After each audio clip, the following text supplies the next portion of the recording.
என் நெஞ்சில் குடியிருக்கும் உங்கள் அனைவருக்கும் என்னுடைய வணக்கம். வணக்கம் வணக்கம்.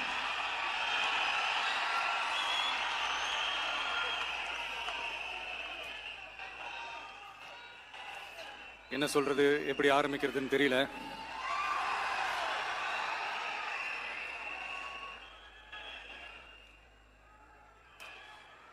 சினிமாவில் எப்படியாவது கஷ்டப்பட்டு வெற்றி அடையணும்னு இருந்த ஒரு சாதாரண அசிஸ்டன்ட் டைரக்டருக்கு பிறந்த ஒரு பிள்ளையா, எனக்கும் வாழ்க்கையில் வறுமைனா என்னன்னு எனக்கு நல்லாவே தெரியும், பசினா என்னன்னு எனக்கு நல்லாவே தெரியும். நான் ஒன்றும் பெரிய மன்னர் பரம்பரையிலிருந்துலாம் வந்துடல. உங்களை மாதிரி தான், உங்கள ஒருத்த மாதிரி தான், உங்க குடும்பத்துல ஒருத்த மாதிரி தான், உங்க புள்ள மாதிரி தான், உங்க மகன் மாதிரி தான், உங்க அண்ணன் மாதிரி தான், உங்க தம்பி மாதிரி தான்.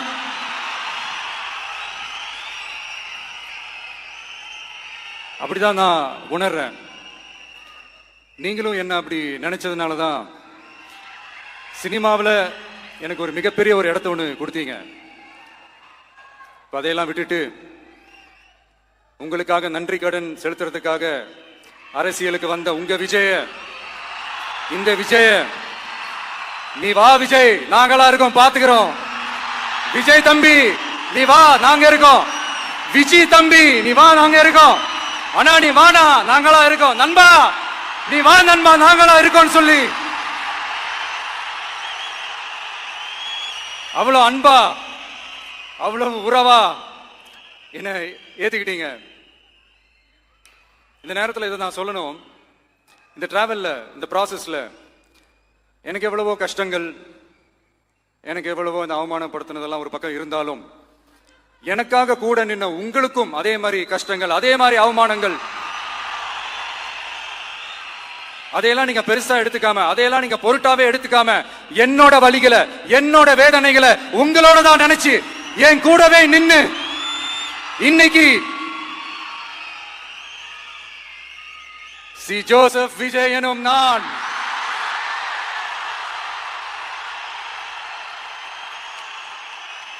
அதை உண்மையாக்கி இருக்கிறீங்க. உண்மையிலே எனக்கு என்ன சொல்றதுன்னு எனக்கு தெரியல.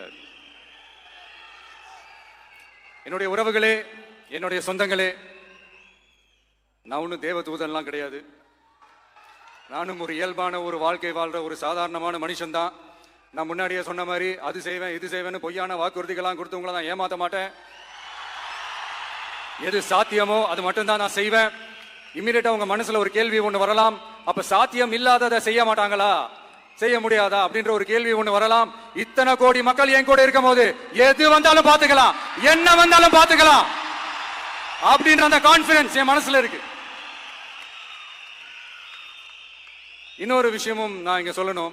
இன்னைக்கு நம்ம தமிழ்நாடு கவர்மெண்ட் இருக்கிற அந்த நிலைமையை பத்தி நான் உங்ககிட்ட நான் சொல்லணும். கிட்டத்தட்ட 10 லட்சம் கோடிக்கு மேல கடன் வாங்கி வச்சுட்டு போயிருக்கிற இன்னைக்கு அந்த தமிழ்நாடு அரசு இருக்கிறப்போ, கஜானாவை சுத்தமா தொடச்சி வலிச்சு வச்சுட்டு போயிருக்கிறப்போ, தூக்க முடியாத சுமையை ஏத்தி வச்சுட்டு போயிருக்கிறப்போ, அப்படிப்பட்ட ஒரு நிலைமையில தான் இந்த பொறுப்பை நம்ம கையில எடுத்திருக்கிறோம். உடனே நீங்க நினைக்கலாம், என்னடா இவர் ஏதோ பொறி வச்சு பேசுறாரா அப்படின்ட்டு. அப்படிலாம் எதுவுமே கிடையாது. உள்ள போய் பார்த்தா தான் தெரியும் எது எந்த நிலைமையில இருக்குன்னு, என்ன இருக்கு என்ன இல்ல, எது எந்த நிலைமையில இருக்கு எது எந்த நிலைமையில இல்ல. சோ அதையெல்லாம் பார்த்துட்டு உங்களுக்கு ஒரு வெள்ளை அறிக்கையா அதை வெளியிடணும்னு நான் நினைக்கிறேன். ஒரு டிரான்ஸ்பரண்டான ஒரு கவர்மெண்டா, அதாவது இன்னைக்கு நம்ம தமிழ்நாடு கவர்மெண்ட் இந்த நிலைமையில தான் இருக்கு அப்படின்றத உங்ககிட்ட சொல்லிட்டு I just want to take it forward from there. அதை தான் நான் முதல்ல செய்யணும்னு நினைக்கிறேன். தமிழ்நாடு பொறுத்த வரைக்கும் இப்போ யாரையாவது போய் ஏதாவது சந்திக்கணும் அப்படின்னா இந்த மூஞ்ச மூடிக்கிட்டு போய் சந்திக்கிறதோ, என்ன இந்த மறைமுகமா உங்களுக்கு தெரியாம போய் சந்திக்கிறதோ அப்படிலாம் நான் செய்ய மாட்டேன். எதுவா இருந்தாலும் வெளிப்படையாக ஒளிவு மறைவு இல்லாம தான் நான் செய்வேன். இவ்வளவு பெரிய ஒரு பொறுப்பை என் கையில கொடுத்துருக்கிறீங்க. அதே நேரத்தில் எனக்கு கொஞ்சம் அவகாசமும் நீங்க கொடுக்கணும்னு நான் ரிக்வெஸ்ட் பண்ணி கேட்டுக்கிறேன். நான் சொன்னதெல்லாம் படிப்படியா நிறைவேற்ற நான் ட்ரை பண்ணுவேன், நிறைவேற்றுவேன். அதே நேரத்தில் எனக்கு கொஞ்சம் அவகாசம் கொடுத்தீங்கன்னா எனக்கு கொஞ்சம் உதவியாகவும் ஒத்துழைப்பாகவும் இருக்கும். இது உங்களுடைய ஆட்சி. பெண்கள் பாதுகாப்பு ரொம்ப ஸ்ட்ரிக்டா வச்சிருப்பேன். போதைப் பொருள் கலாச்சாரம் அதை கண்ட்ரோல் பண்றதுக்கு என்னென்ன ஸ்டெப்ஸ் எடுக்கணும், என்னென்ன முயற்சிகள் எடுக்கணும், இன்னிலிருந்து அதை நான் எடுப்பேன். நம்ம பசங்களை அதுல இருந்து காப்பாற்ற வேண்டியது நம்ம அரசனுடைய பொறுப்பு. அதே மாதிரி சட்டம் ஒழுங்கு எல்லாருக்குமான பாதுகாப்பை நான் உறுதிப்படுத்துவேன். என்ன அவமானப்படுத்துறவங்களாகவே இருந்தாலும், என்ன கஷ்டப்படுத்துறவங்களாகவே இருந்தாலும், அவங்களும் என் மக்கள் தானே. நண்பர்களாக இருந்தாலும் எதிரிகளாக இருந்தாலும் 8 கோடி மக்களும் என் மக்கள் தானே. அது மாதிரி இந்த அடிப்படை விஷயங்கள், கல்வி, ரேஷன், மருத்துவம், குடிநீர், சாலை வசதி, பஸ் வசதி, இந்த மாதிரி விஷயங்கள்ல தான் என்னுடைய முதல் கவனம் செலுத்தணும்னு எனக்கு தோணுது. நான் முன்னாடியே சொன்ன மாதிரி மக்கள் பணத்துல இருந்து ஒரு பைசா கூட நான் தொட மாட்டேன். எனக்கு அது அவசியமும் இல்லை. அது உங்களுக்கு நல்லாவே தெரியும். இந்த விஜய் தப்பு பண்ண மாட்டான், தப்பு பண்ணவும் விட மாட்டான். அது யாராக இருந்தாலும் சரி, என்னோட கவர்மெண்ட்ல என் கூடவே இருக்கிறவங்களாகவும் சரி, விட மாட்டான். சப்போஸ் யாருக்காவது அப்படி ஒரு எண்ணம் மனசுல இருந்துச்சுன்னா, நம்ம ஜெயிச்சுட்டோம், ஒரு ஆட்டம் ஆடி பார்க்கலாம் அப்படின்ற எண்ணம் யாருக்காவது இருந்துச்சுன்னா இப்பவே இந்த நிமிஷமே அதை எரேஸ் பண்ணிருங்க.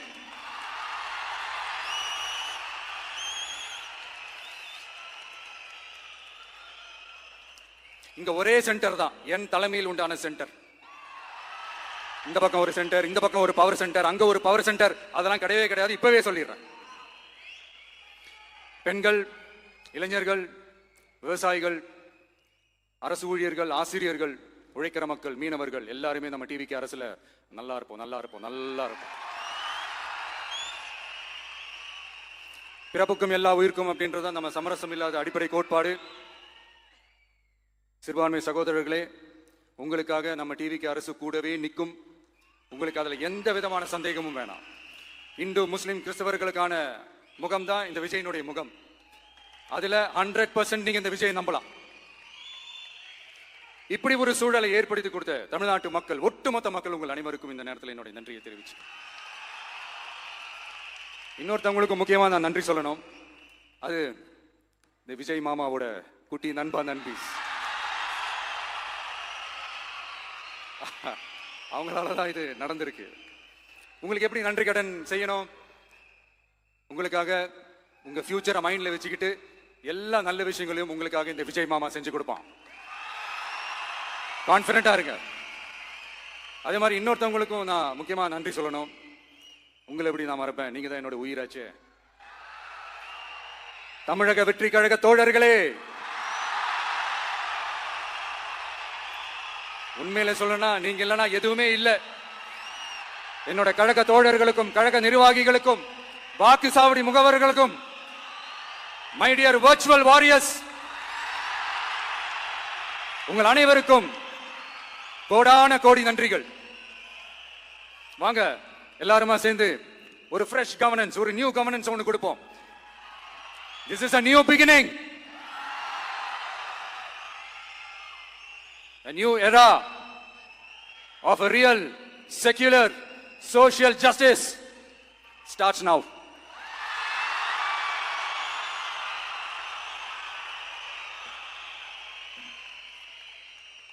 மக்கள் நலன்களை மட்டுமே லட்சியமாக கொண்ட நமது அரசுக்கு பக்கபலமாக நின்று ஆதரவை வழங்கியுள்ள காங்கிரஸ் பேரியக்கத்தின் தலைவர் மதிப்புக்குரிய திரு மல்லிகார்ஜுன் கார்கே அவர்களே, பாராளுமன்ற எதிர்க்கட்சி தலைவர் மதிப்புக்குரிய மை பிரதர் திரு ராகுல் காந்தி அவர்கள், காங்கிரஸ் கட்சியின் பொதுச் செயலாளர் மதிப்புக்குரிய திரு கே சி வேணுகோபால் அவர்கள், தமிழ்நாடு காங்கிரஸ் தலைவர் மதிப்புக்குரிய திரு செல்வ பெருந்தகை அவர்கள், என்னுடைய நண்பர் பிரவீன் சக்கரவர்த்தி அவர்கள்,